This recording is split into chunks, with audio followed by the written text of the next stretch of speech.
All right, guys, I just got home from work, and so we're gonna go get the wheels put on the Miata. So I ordered some 15x8 MST wheels with a 0 offset. So we're heading over to Big O because they're the ones that would be willing to stretch a tire, and hopefully I don't have to roll my fenders, so we'll see. So guys, as you guys seen in some other videos, these were the wheels that used to be on the Miata. And I'll tell you, these things were pretty trashed. So let's show you guys what the new ones look like. So here they are, guys. Look how freaking beefy these things are.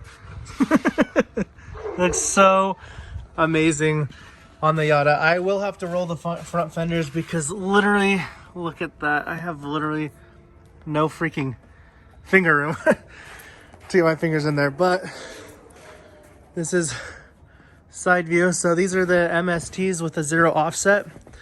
So if you guys are planning to go Rocket Bunny, this is what I would recommend.